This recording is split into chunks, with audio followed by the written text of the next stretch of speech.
Hello, this is Solar Solace Farms, and today I've just been thinking about it, thinking a little bit about, today's the 10th, by the way, 10th of August, and you can see here the pasture reflects that late in the season. Just moved the herd here onto a new strip, and they're spending their time in it now. You can see just on the other side how they've trampled down, a lot of the older stuff that they don't need, and that's a good thing. They want them to get it down as far as they can, see if they can get laid on the ground so that the microbes can work on it. And there's some areas, this is where the bull scratches out. He thinks that he's tough, and so this is Buck, and this is the one thing that really drives me nuts about him, is that he does that.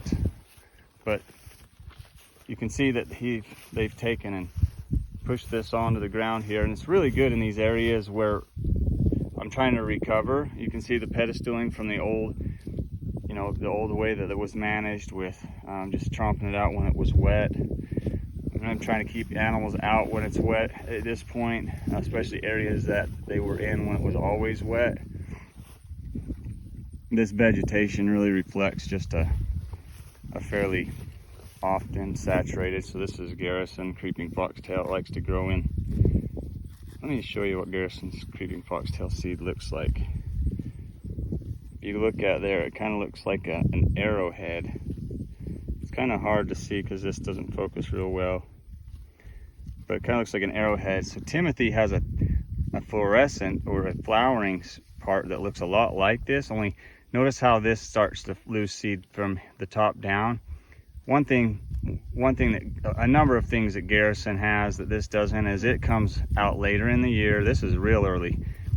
Garrison creeping foxtail is real early, and it starts to lose its seed. It ripens and matures from the top down, whereas Timothy comes out much later. It's usually got a longer flowering head on it. That's one of the differences of Timothy than Garrison. And then it will start to, and the head of Garrison's more green, or Timothy's more green, sorry, and Garrison's more black as it matures, gets darker, which I don't think this actually has viable seed in it. I think it got too hot for it, and that's empty. That's just mostly chaff. That's why it doesn't look black. But so I kind of wanted to highlight today these bulls that I ended up with. I got 9 bulls and 1 heifer this year, and these guys aren't going to ever be very big. They're going to be just small bulls. There's a high chance that they're going to be A2. That little guy is really painted. He'd make a good little bucking bull. Actually, all of these would make pretty darn good bucking bulls, except for maybe him, because he limps, but he'll get over that eventually. But I've got about 6 of these that I'd sell if anyone was interested in them. They're not going to meet my program, but they'd still be suitable if you had like a small homestead and just wanted to have 1 or 2 of your cows bred. You could breed them with these bulls. They'd, like I say, if you really wanted me to, I could get them tested for A2 and confirm that, but it would just end up, raise the price of them a little bit. But I'd be, willing to sell these little bulls. They're all bulls still so far.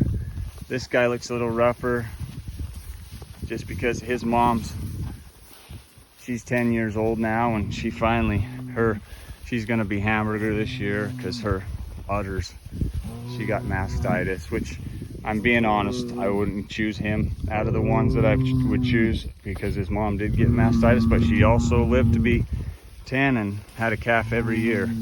So there's those 3 I kind of showed you. I think I'm going to keep this guy unless somebody wanted to offer me more for him, because he's just got a bit more muscle on him, and I kind of like to keep a little bit of that in a homestead animal where they're going to be fairly kind of dual purpose. Then there's this guy right here. He's probably one of the better ones that I would get rid of. He's pretty darn good, actually. He'd be a fairly good bull.